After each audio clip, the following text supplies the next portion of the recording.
One of the things that we learned very early on was it was more important to understand what we didn't want to be than what we did want to be.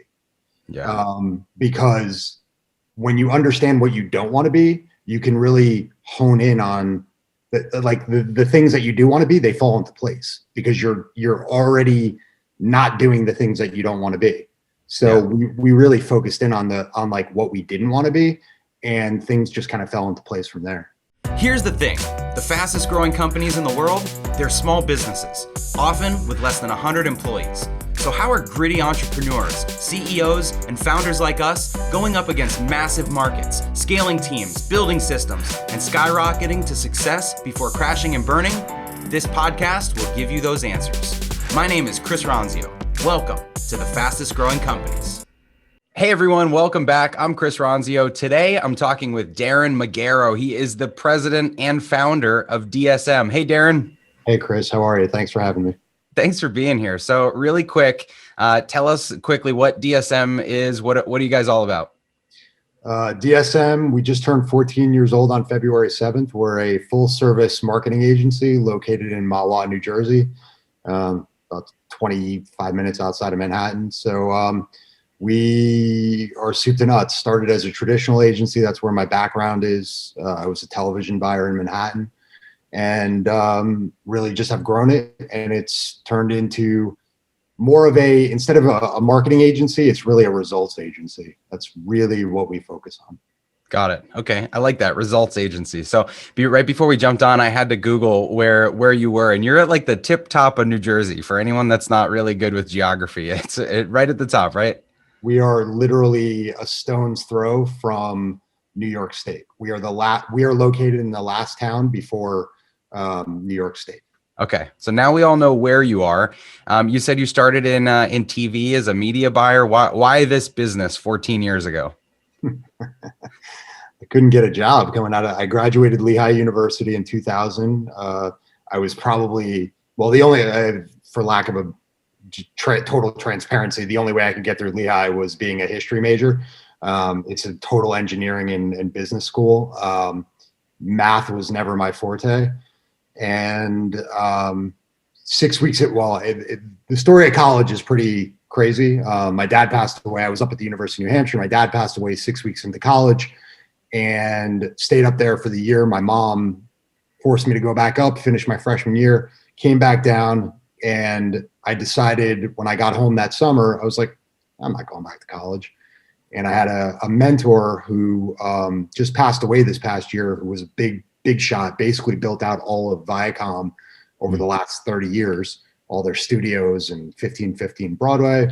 And he's like, yeah, all right, I'll get you a construction job in the city. What he didn't tell me is I was going to be hanging 16 feet in the air, putting fire retardant up for 12 hours a day. He's like, going back to school. I'm like, Mr. Sullivan, I got you loud and clear. And the journey started. And I had a friend when I graduated Lehigh, couldn't get a job as a teacher in 2000. And she's like, why don't you come interview in Manhattan to be a media buyer? I'm like, I don't even know what that is. And the rest is history. What a cool thing to get thrown into, though. Like buying media in Manhattan from anywhere else in the world probably sounds like one of the ritziest things that you could get into in business. It is. My starting salary in 2000 was $26,000 a year, and media buying taught me a ton. But it is a very difficult business. It's basically you're a full-time negotiator, and I worked for some of the best clients in the world: Toyota, Lexus, Scion, Jim Beam, Boston Beer, Puma, Verizon Wireless. Really, really cool clients. Learned a ton, a lot. It was a lot of fun, but it was some really hard work.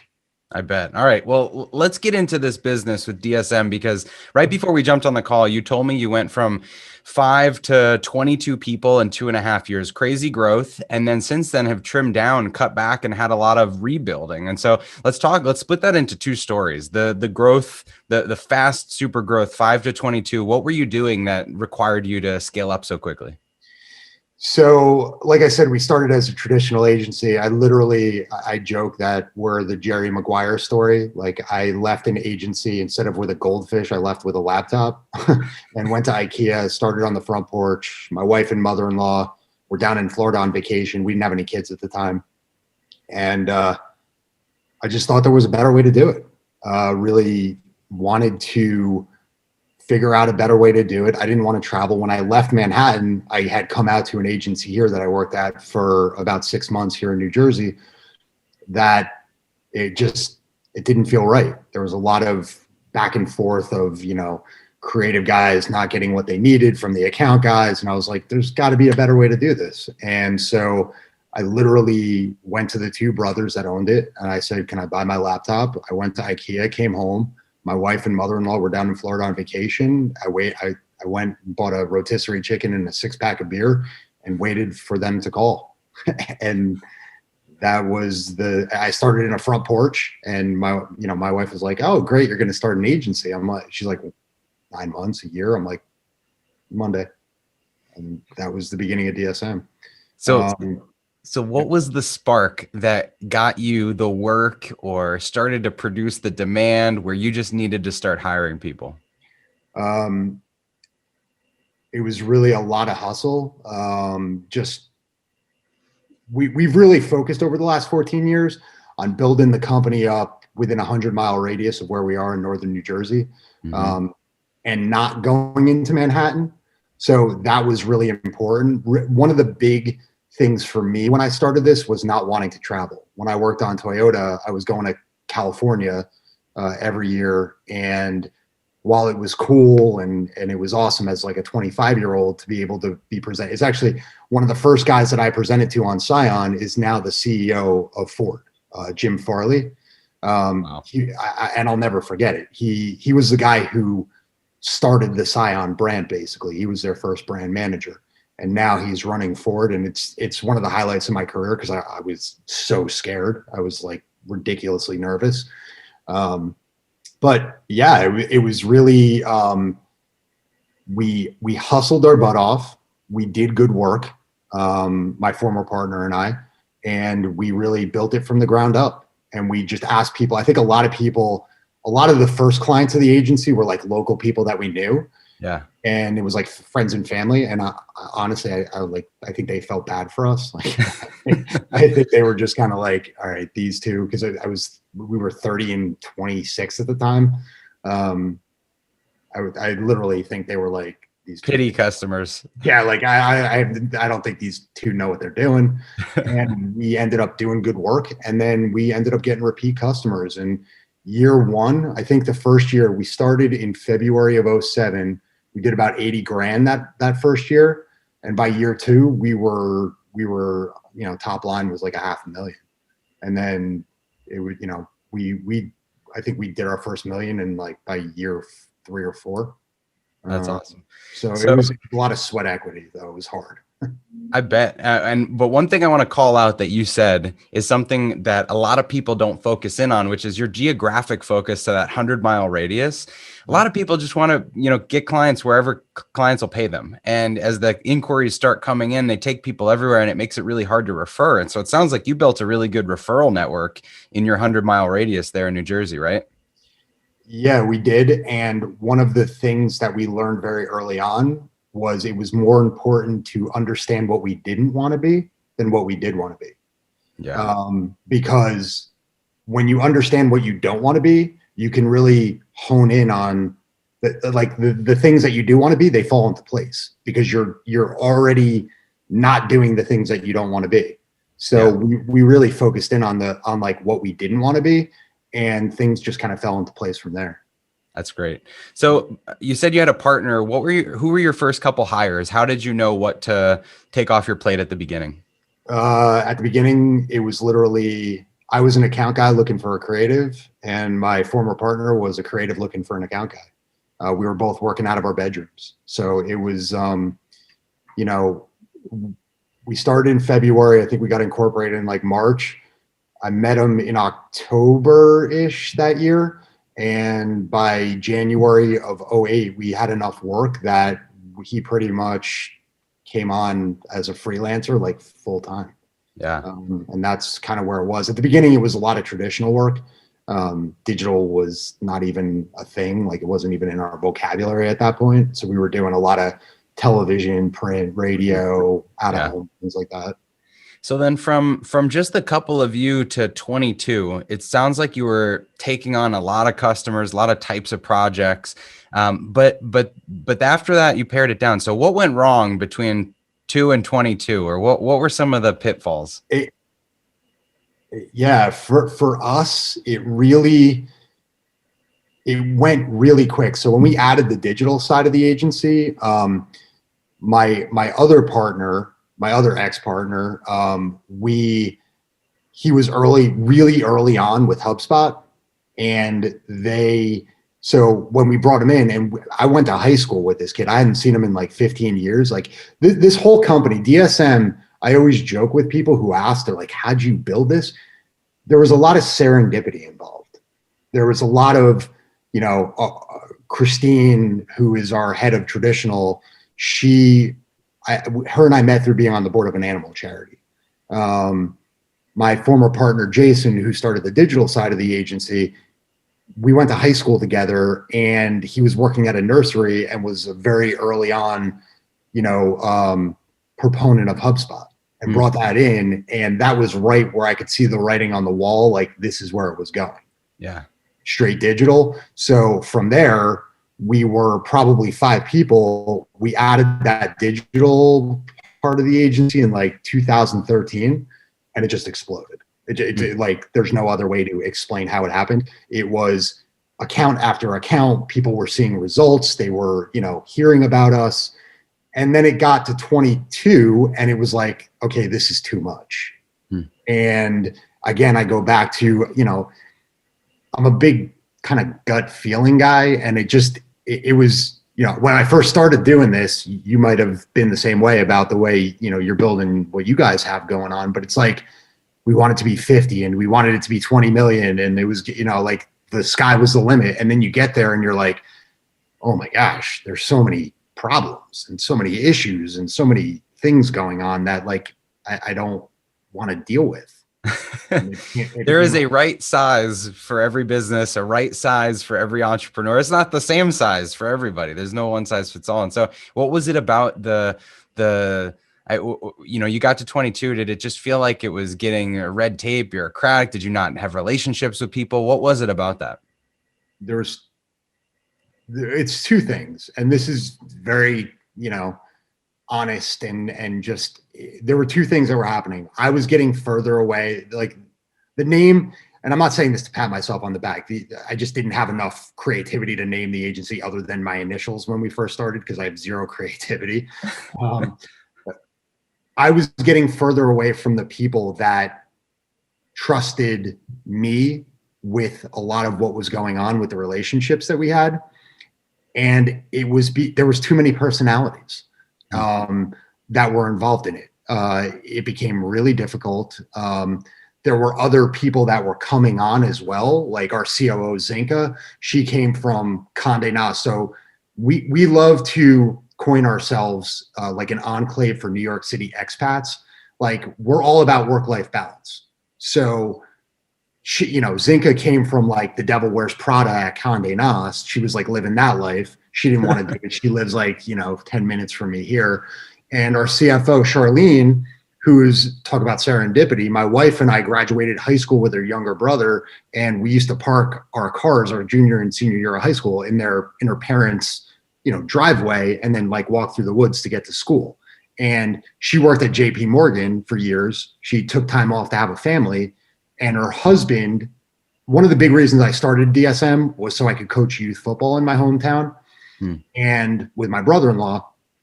And her husband, our CFO's husband, was one of my high school football coaches, and he was the rec director. So I had to do like a concussion protocol test for like Rutgers University to coach.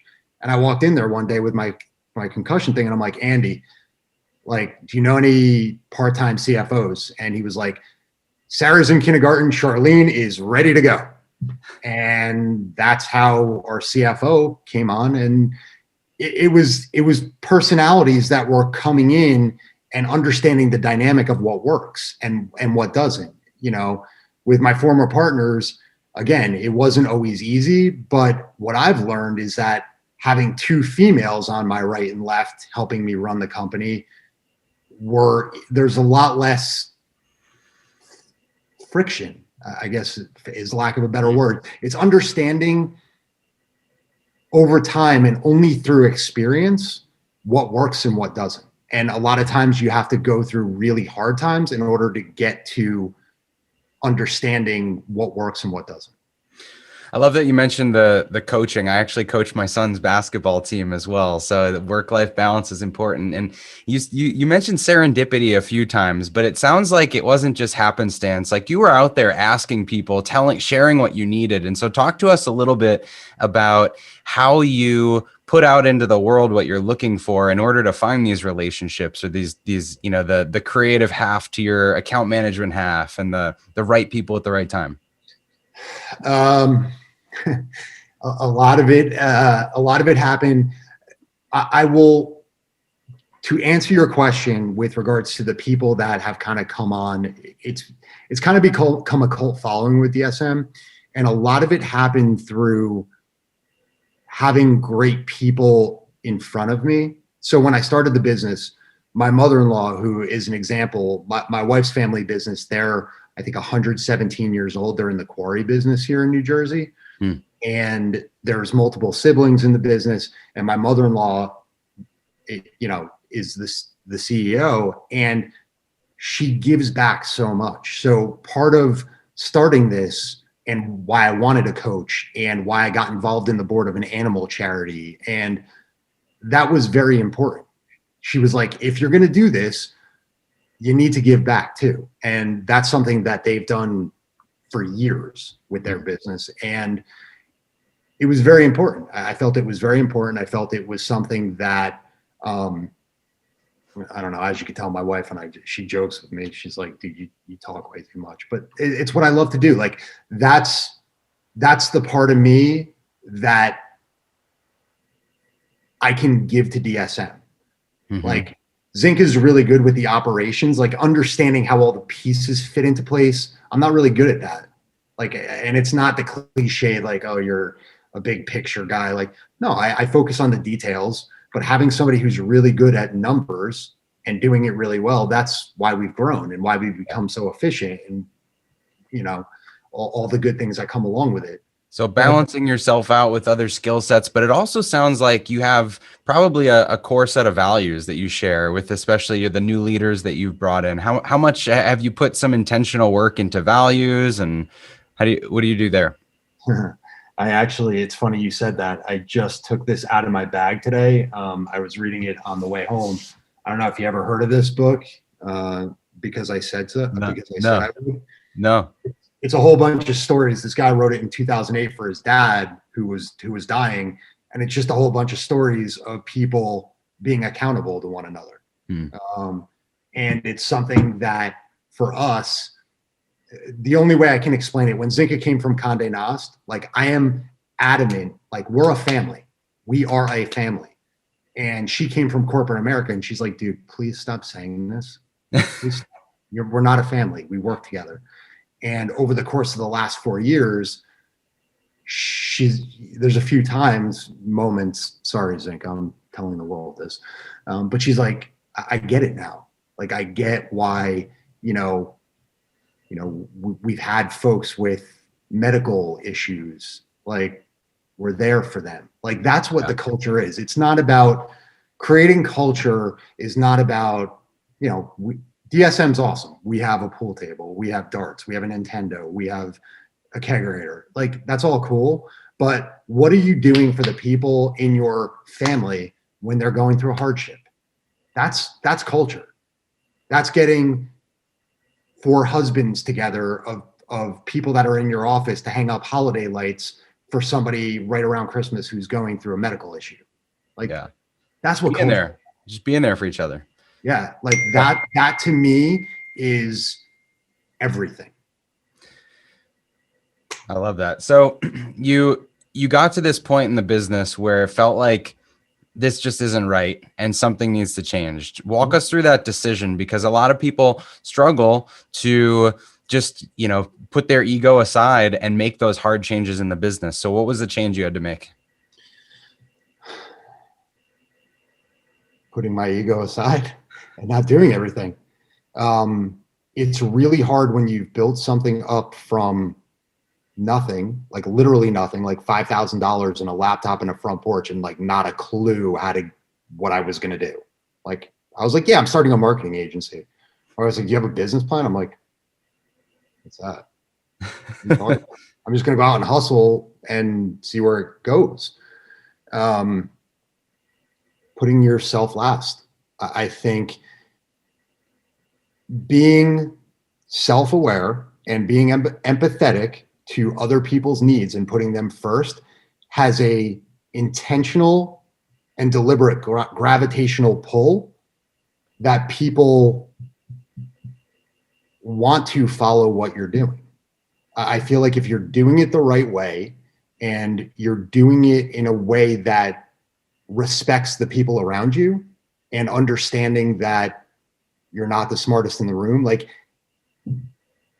my ego is such, and I had, like I said, my dad died when I was 18. Like, my dad was a blue collar, like my mom was his second marriage, old school guy, old enough to play Vince Lombardi when he was a high school football coach in New Jersey.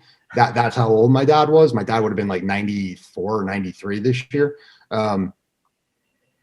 He just said, like, he would drill into me like, son, there's no sense in being stupid unless you show it. Like, if you are going to persist with doing the things that you want to do and not take the knowledge that I'm trying to give you because I've been through it already, I can't help you, man. I can't help you. And I try to apply that, like we were talking before, like with young kids, it's hard. It's hard to always pass that along. It's hard to always put yourself last. But I think in the grand scheme of profession or family, like personal life or professional life, I think if you can figure out a way to put yourself second, people gravitate towards you. Mm-hmm. I think that has always been, I would hope that if you ask my staff, they know that if they get if they get an accolade, have the accolade. If something goes pear-shaped, like, I got the grenade. I will jump on it for you. Yeah. Yeah. I think this conversation has been as much about leadership as anything else, culture and leadership. And that's the kind of thing you only get after, grinding for 14 years, like you said that you have. So, amazing job with that. Appreciate you sharing your story. I'm curious, what's one thing you're working on now, or what's next for you that you're excited about? Just continue building relationships. I don't agree with everything Gary Vee says, but one of the great quotes that I think he's had, or one of the things that his beliefs, I've never built the company to like sell it. That's never been kind of like what we've always just been like very focused on doing good work. Yeah. It's really about building the relationships. Like, if someday we get to a point, I feel like we've got all the pieces in place with people with the right skill sets to help the company get to where we need to go. We have a great C-suite, a great account team, a great digital team, a great traditional person that's been with me forever, a great design team at the agency. Like, all the pieces are in place. And I feel like if we, for fear of getting cliche, if we trust the process and continue to do what we do well, good things will follow. Like 2019 with, and 2018 with buying out my partners, like, it taught me you can control what you can, but everything else is going to take its course the way it's going to take its course. And some things you can't control. That's been a huge lesson for me as a entrepreneur and a leader. Yeah. Can't control it all, but you can control how you show up, how you build relationships, how you put people first, and the things that you've been doing. So if people want to connect with you, learn more from you, where can they find you? Our website is at thedsmgroup.com. We're on social. We're on Instagram, Facebook, LinkedIn. One of the big things for me is I've launched a series called Homage to pay tribute to, my dad and this other mentor that passed away this year. Check that out. It's just a passion. It's a straight passion project. It's just something that I'm doing to honor them. That's something that's really important to me. And, you find us on all the usual suspects out there on the inner Googles, as I like to call it.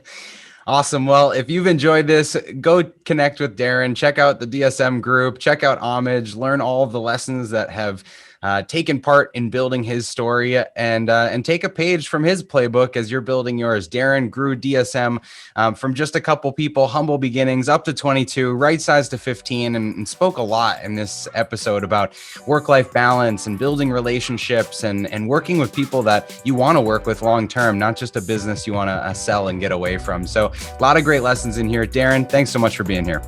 Chris, thank you very much for having me. It was a pleasure. Hey, thanks for listening to the Fastest Growing Companies podcast. If you like this episode, be sure to subscribe and leave a review.